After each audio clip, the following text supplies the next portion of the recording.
Hi all, earnest അക്കാഡമിയുടെ മറ്റൊരു വീഡിയോയിലേക്ക് സ്വാഗതം.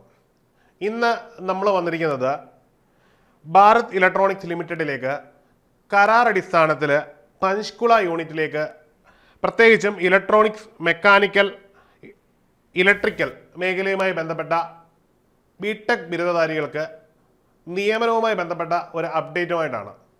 പ്രത്യേകിച്ച് ഇലക്ട്രോണിക്സ്, മെക്കാനിക്കൽ, സിവിൽ, ഇലക്ട്രിക്കൽ എന്നീ മേഖലയുമായി ബന്ധപ്പെട്ട ബിടെക് ബിരുദധാരികൾക്ക് കോൺട്രാക്ട് ബേസിൽ, അതായത് 2 വർഷത്തെ കരാർ അടിസ്ഥാനത്തിൽ ഈ ഒരു സ്ഥാപനത്തിലേക്ക് നിയമനം നടത്തുന്നു. ഈ ഒരു നിയമനത്തിന്റെ പ്രത്യേകത എന്ന് പറഞ്ഞാൽ തികച്ചും കരാർ അടിസ്ഥാനത്തിലാണ് നിയമനം. 2 വർഷമാണ് കരാർ കാലാവധി, എന്നാൽ 1 വർഷം കൂടി നീട്ടി നൽകുന്നതായിരിക്കും. എന്നാൽ ഭാരത് ഇലക്ട്രോണിക്സ് ലിമിറ്റഡിന്റെ കീഴിൽ കരാർ അടിസ്ഥാനത്തിൽ ജോലി ചെയ്യുന്ന മറ്റ് ഉദ്യോഗാർത്ഥികൾക്ക്, നിലവിൽ ജോലി ചെയ്യുന്ന ഉദ്യോഗാർത്ഥികൾക്ക് അല്ലെങ്കിൽ കരാർ അടിസ്ഥാനത്തിൽ വർക്ക് ചെയ്യുന്നവർക്ക് ഈ ഒരു പോസ്റ്റിലേക്ക് അപേക്ഷിക്കാൻ ഒക്കുന്നതായിരിക്കില്ല എന്നുകൂടി ഇതിൽ അറിയിച്ചിട്ടുണ്ട്. ഏതൊക്കെ പോസ്റ്റുകളിലാണ് ഈ ഒരു നിയമനം നടക്കുന്നതെന്ന് നമുക്ക് നോക്കാം. ആദ്യമായിട്ട് ട്രെയിനി എഞ്ചിനീയർ എന്ന പോസ്റ്റാണ്. ട്രെയിനി എഞ്ചിനീയർ പോസ്റ്റിലേക്ക് 28 വയസ്സാണ് പ്രായപരിധി ഉള്ളത്. ഇതിലേക്ക് 2 കാറ്റഗറിയിലാണ് നിയമനം നടക്കുന്നത്. ഒന്ന് ഇലക്ട്രോണിക്സ് മേഖലയിലും മറ്റൊന്ന് മെക്കാനിക്കൽ മേഖലയിലുമാണ്. ഇലക്ട്രോണിക്സ് മേഖലയിൽ 23ഉം മെക്കാനിക്കൽ മേഖലയിൽ 19 പോസ്റ്റുകളുമാണ് ഒഴിവുകളുള്ളത്. ഇതിൽ ആദ്യത്തെ വർഷം നിങ്ങൾ നിയമിക്കപ്പെടുന്ന വർഷം നിങ്ങൾക്ക് ലഭിക്കുന്നത് 30,000 രൂപയും, എന്നാൽ അതിനുശേഷമുള്ള വർഷം 35,000 രൂപയുമായിരിക്കും നിങ്ങളുടെ ശമ്പളം. ഇത് നീട്ടി ലഭിക്കുകയാണെങ്കിൽ, നിങ്ങളുടെ കരാർ 1 വർഷം കൂടി നീട്ടി ലഭിക്കുകയാണെങ്കിൽ അതിന് ആനുപാതികമായിട്ടുള്ള ശമ്പളത്തിന് മാറ്റമുണ്ടാകുന്നതുമായിരിക്കും. അടുത്തത് പ്രോജക്റ്റ് എഞ്ചിനീയർ എന്ന് പറയുന്ന തസ്തികയാണ്. പ്രോജക്റ്റ് എഞ്ചിനീയർ എന്ന് പറയുന്ന തസ്തികയിൽ ഇലക്ട്രോണിക്സിൽ 1, സിവിലിൽ 1, ഇലക്ട്രിക്കൽ 1 എന്നിങ്ങനെ തസ്തികകളാണ് ഇവിടെ ഉള്ളത്. എന്നാൽ പ്രോജക്റ്റ് എഞ്ചിനീയർ എന്ന് പറയുന്ന തസ്തികയിലേക്ക് അപേക്ഷിക്കണമെങ്കിൽ നിങ്ങൾക്ക് 2 വർഷത്തിൽ കുറയാത്ത എക്സ്പീരിയൻസ് ഉണ്ടായിരിക്കണം. ഇതിൽ പറയുന്ന പ്രായപരിധിയും ഒപ്പം തന്നെ എക്സ്പീരിയൻസ് സർട്ടിഫിക്കറ്റും നിങ്ങൾ 1/2/2025 എന്ന കണക്കിൽ നേടിയതായിരിക്കണം. നിങ്ങൾ ഈ പറഞ്ഞിരിക്കുന്ന പ്രായം കടക്കാനും പാടില്ല. എന്നാൽ അതിനോടൊപ്പം തന്നെ എക്സ്പീരിയൻസ് എന്ന് പറയുന്ന ക്രൈറ്റീരിയയും ഈ ഒരു കാലഘട്ടത്തിനുള്ളിൽ നേടിയതായിരിക്കണം. നിങ്ങളുടെ വിദ്യാഭ്യാസ യോഗ്യതയും നിങ്ങൾ ഇതിൽ നേടിയിരിക്കുന്നതായിരിക്കണം. ഇനി ഇതിന് അപേക്ഷിക്കേണ്ടുന്ന വിദ്യാഭ്യാസ യോഗ്യത എന്ന് പറഞ്ഞാൽ BE അല്ലെങ്കിൽ BTech ഈ പറയുന്ന പ്രസ്തുത വിഷയത്തിൽ നിങ്ങൾ നേടിയിരിക്കണം എന്നുള്ളത് വളരെ പ്രധാനപ്പെട്ട ഒരു ക്രൈറ്റീരിയയാണ്. അടുത്തതായിട്ട് പ്രായപരിധിയെ സംബന്ധിച്ച കൂടുതൽ എക്സ്പ്ലനേഷൻ ആണ്. നമ്മളിപ്പോൾ പറഞ്ഞിരിക്കുന്ന പ്രായപരിധി എന്ന് പറഞ്ഞാൽ ജനറൽ കമ്മ്യൂണിറ്റിക്കും EWSനും ബാധകമായ പ്രായപരിധിയാണ്. എന്നാൽ OBC കമ്മ്യൂണിറ്റിക്ക് 3 വർഷവും SC/ST കമ്മ്യൂണിറ്റിക്ക് 5 വർഷവും നിയമാനുസൃത പ്രായ ഇളവ് ലഭിക്കുന്നതായിരിക്കും. ഈ പ്രായത്തിലുള്ളവർക്കും ഈ ഒരു പോസ്റ്റിലേക്ക് അപേക്ഷിക്കാവുന്നതാണ്. ഇനി നമുക്ക് ഇതിന്റെ സെലക്ഷൻ പ്രൊസീജിയർ ആണ്. സെലക്ഷൻ പ്രൊസീജിയർ പ്രധാനമായിട്ടും 2 രീതിയിലാണ്. ആദ്യമായിട്ട് ഇതിനൊരു റിട്ടൺ എക്സാമിനേഷൻ ഉണ്ടായിരിക്കും എന്നുള്ളതാണ്. അതായത് ഒരു റിട്ടൺ എക്സാമിനേഷൻ ഉണ്ടായിരിക്കും. ഈ റിട്ടൺ എക്സാമിനേഷൻ പാസ്സാവുന്നതിന്റെ ക്രൈറ്റീരിയ എന്ന് പറഞ്ഞാൽ 1:5 ആണ്. അതായത് ഒരു തസ്തികയ്ക്ക് വേണ്ടി 5 പേരെ സെലക്ട് ചെയ്യും. അതിനുശേഷം ഇന്റർവ്യൂ പ്രൊസീജിയർ ഉണ്ടായിരിക്കും. ഇതിനുശേഷം ഇന്റർവ്യൂ പ്രൊസീജിയറിൽ സെലക്ട് ചെയ്യപ്പെടുന്നവരുടെ സർട്ടിഫിക്കറ്റ് വെരിഫിക്കേഷൻ കൂടി നടത്തിയ ശേഷം മാത്രമേ ഈ ഒരു സ്ഥാപനത്തിലേക്ക് നിങ്ങൾക്ക് നിയമനം ലഭിക്കുകയുള്ളൂ. ഈ മേൽപ്പറഞ്ഞ പ്രസ്തുത യോഗ്യതയുള്ളവർ, പ്രസ്തുത പോസ്റ്റുകൾക്ക് നിർദ്ദേശിച്ചിരിക്കുന്ന പ്രസ്തുത യോഗ്യതയുള്ളവർ താഴെ നൽകിയിരിക്കുന്ന സൈറ്റ് വഴി വേണം നിങ്ങൾ അപ്ലൈ ചെയ്യുവാൻ. അതിനായിട്ട് jobapply.in bell എന്ന ഈ കാണുന്ന സൈറ്റ് വഴി നിങ്ങൾ അപ്ലൈ ചെയ്യുക. ഇതാണ് ഇതിന് അപേക്ഷിക്കുവാനുള്ള സൈറ്റ്. ഈ ഒരു സൈറ്റ് വഴി അപ്ലൈ ചെയ്യുമ്പോൾ ഈ അപ്ലൈ ചെയ്യുന്നതിനൊപ്പം നിങ്ങൾ എന്തൊക്കെ ഡോക്യുമെന്റ് അപ്ലോഡ് ചെയ്യണം എന്ന് കൂടി അവർ പറയുന്നുണ്ട്. വളരെ പ്രധാനമായിട്ടും നിങ്ങൾ അപ്ലൈ ചെയ്യേണ്ടത് നിങ്ങളുടെ SLC ബുക്കിന്റെ കോപ്പിയാണ്. ഒപ്പം പാസ്പോർട്ട് സൈസ് ഫോട്ടോയും സിഗ്നേച്ചറും നിങ്ങൾ അപ്ലോഡ് ചെയ്യണം.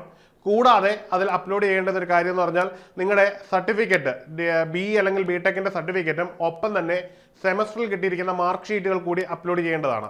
ഇനി SC/ST OBC മുതലായ കമ്മ്യൂണിറ്റിയിൽപ്പെട്ടവർക്ക് അവരുടെ കാസ്റ്റ് സർട്ടിഫിക്കറ്റ് കൂടി തീർച്ചയായിട്ടും അപ്ലോഡ് ചെയ്യേണ്ടതുണ്ട്.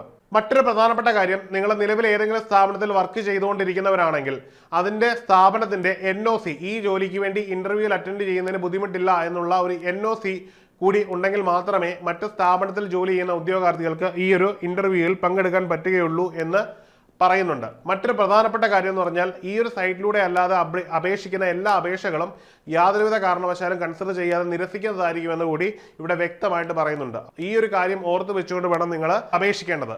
പിന്നെ ഇതിന്റെ കൂട്ടത്തിൽ മറക്കാതെ നിങ്ങൾ ചെയ്യേണ്ട ഒരു കാര്യം എന്ന് പറഞ്ഞാൽ ഇതിന്റെ ഫീ ഉണ്ട് എന്നുള്ളതാണ്. ഈ ഒരു ഫീ പേയ്മെന്റ് നടത്തുമ്പോൾ നിങ്ങൾക്ക് നേരിട്ട് ഓൺലൈനായിട്ട് അടയ്ക്കാൻ പറ്റും. അതിന് SBIയുടെ ഓൺലൈൻ SBI.com, SBI കളക്ട് മുതലായ സൈറ്റുകൾ വഴി, ഈ നൽകിയിരിക്കുന്ന സൈറ്റുകൾ വഴി നിങ്ങൾക്ക് നേരിട്ട് അടയ്ക്കാൻ പറ്റും. അതല്ല എന്നുണ്ടെങ്കിൽ നിങ്ങൾക്ക് SBIയുടെ ബ്രാഞ്ചിൽ പോയിട്ട് ഇതിനുവേണ്ടി ഫീ പേയ്മെൻറ്റ് ചെയ്യാൻ പറ്റും. ഈ ഫീ പേയ്മെൻറ്റ് ചെയ്തതിനൊപ്പം തന്നെ ഒരു ചെല്ലാൻ കിട്ടും. ആ ചെല്ലാൻ കൂടി ഈ ഡോക്യുമെൻറ്റുകൾക്കൊപ്പം നിങ്ങൾ അറ്റാച്ച് ചെയ്യേണ്ടതാണ്. ഈ ഒരു അറ്റാച്ച്മെൻറ്റ് കൂടി ഇല്ലെങ്കിൽ നിങ്ങളെ എക്സാമിന് വേണ്ടി അവർ കൺസിഡർ ചെയ്യുന്നതായിരിക്കില്ല. ഇനിയും ഇതിൻ്റെ ഫീ പേയ്മെൻറ്റിൻ്റെ റേറ്റ് പറയാം. ആദ്യമായിട്ട് പ്രോജക്റ്റ് എഞ്ചിനീയർ എന്ന് പറയുന്ന പോസ്റ്റിന് ജനറൽ കാറ്റഗറിക്കും OBCക്കും EWSനും 472 രൂപയാണ് ഫീസ്.